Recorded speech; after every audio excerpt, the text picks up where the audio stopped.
long before I learned about manifesting, I learned a technique that back then I thought was like a magical ritual, but now I do realize it as a manifestation technique, and actually it is quite an old one. It is called a sigil. What is a sigil? Well, we're going to do one right now. I'm going to explain you what it is and how to use it. So let's start with our sigil. Let's say we want to manifest our specific person reaching out, and of course you can apply this to anything. Then how do we call him? Let's say John. That is supposed to be in J. That is not very well. John is always reaching out to me. So this is our statement. This is what we want. Okay, I'm sorry for the shadow here. I don't know how else to do this. Little fun fact, I'm currently doing my master thesis on sigils, but they were a little bit different. So my master thesis is on medieval magic and astrology, and of course sigils were used back then as well. However, not like this. They were used with astrological symbols and created when there were specific astrological constellations in the sky.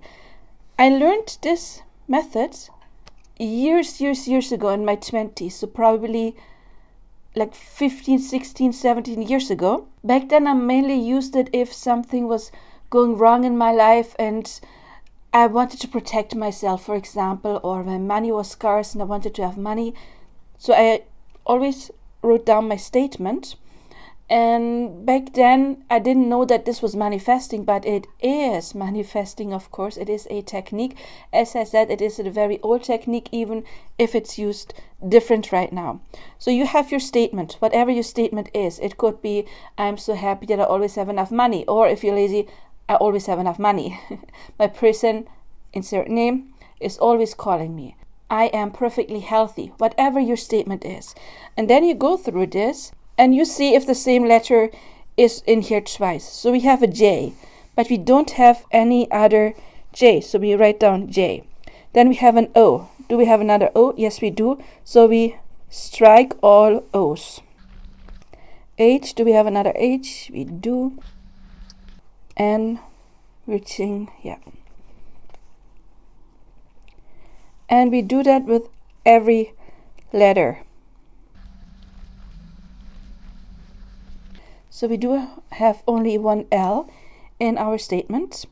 W, we only have one W. Oh, there's another A, I forgot.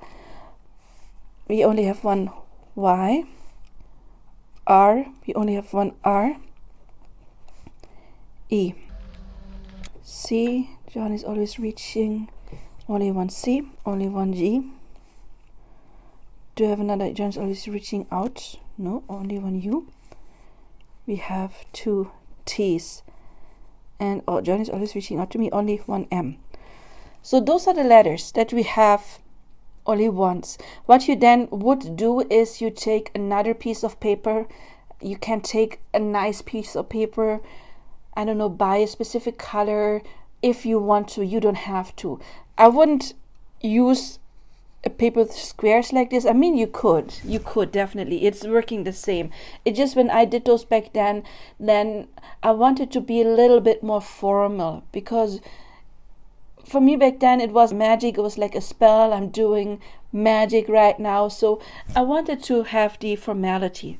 But anyway, so you do have your, this is a J, of course, you do have your letters, and then you can get completely creative. When I learned this, a friend was in the same course as me. It was like a Wiccan course back then.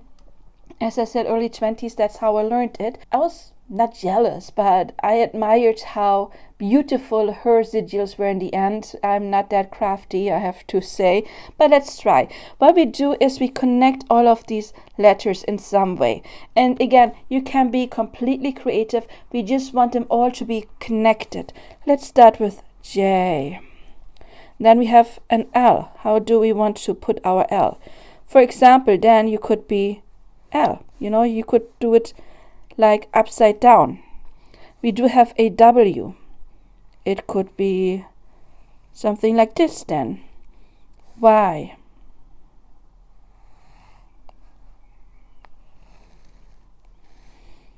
It would be better if it would touch here, but again, I'm not that good. Then we have an R. Let's put that here.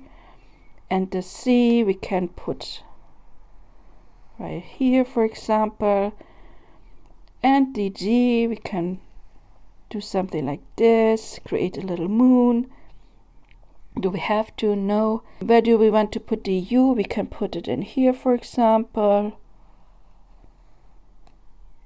And then we do have an M. Oh no, I just smeared this. Does not matter right now. We can put the M, for example. Can you still see this? Yes. So now this would be my sigil. And again, it's not that pretty. Let's see if we can do something else. We have a J. We do have the L. We can put a W on here if you want to. You can put a Y down here. Turn this into an R. Put a C here. And the G, you can put the G anywhere, of course. And we have one M here. See, this looks completely different. You can, of course, if you have better writing, you can be creative.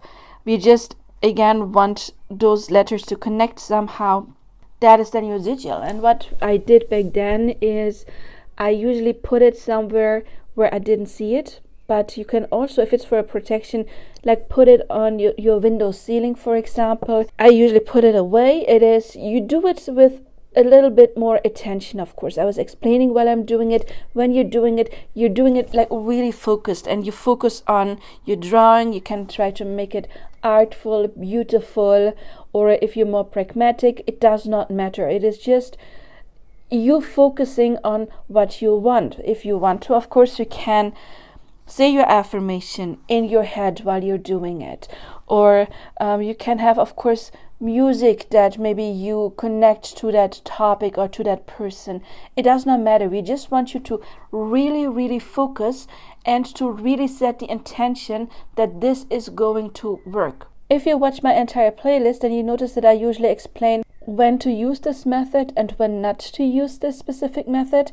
This one I would only use if you, for example, have a strong faith, okay? Because we need to put our faith in there, okay, I do this once and I give it to spirit, I give it to my higher self, I give it to God, I give it to the divine. This is like a magic spell. Again, it's manifesting, don't mind the words. And if I do this, it is done. But if you're struggling, then this is not going to work, because manifesting is about saturating your mind. And if you still have a lot of anxiety and fears, doing this once is not going to saturate your mind with the information that you need. Then I would rather advise visualizing, doing your sets, doing your scripting, any method, a telephone technique, any method that you would repeat over and over and over again, because we need the repetition to put it into our subconscious mind. I would use this if you already are in a pretty good place, not if you are in deep desperation. That's my advice. However, everybody's a little bit different. If you feel like you can do this, and then you can give it to divine, and you trust 100% that this is going to work, then it will work even if you are in deep crisis. However, vital is to stay on a strict mental diet, even more so than any of the other techniques that you repeat. Because if you do your affirmations and then you slip up a couple of times, but the next day you keep on doing your affirmations, you will slip up with negative thoughts less and less and less. And you always repeat your positive affirmations. So you will saturate your mind sooner or later. If you do this once and then you go into negative thinking, is this going to work? When will this work? This is completely void. In that moment, it is void, right? Because you already gave it then the meaning it's not going to work. So again, this is for people who really, really, really trust in it. And I told you something similar like this, like making symbols back then. As I said, it was more astrological symbols, for example, but also paintings, of course. people back then were working with astrology, so they maybe painted a symbol that was connected to Virgo, to Aquarius. In all of those texts that are now read about the medieval magic, intention is key, and they say it. We manifest, and they actually use the word manifest sometimes with intention. So we have to have the intention to do this. So I would advise to do this really in a quiet moment. Don't do this, for example, if you have a baby screaming and you have to walk your dog in 10 minutes.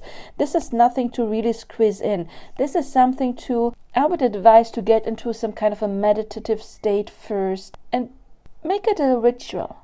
And then, if you can give it to the divine, perfect. If you know you're someone who is having problems with a mental diet, pick another technique. Or pick this technique to manifest small things where you don't have a lot of negative chatter in your mind. I don't know, like free coffee. Practice it with small little things. And if that works, then of course, then you will strengthen your belief that you can manifest like that. Well, that was it. I hope you liked it. If you did, check out the entire manifesting playlist, because I am sure that I do have the right technique for you, because I have over 20 different techniques. Also, make sure to check out my other videos. I do see you there.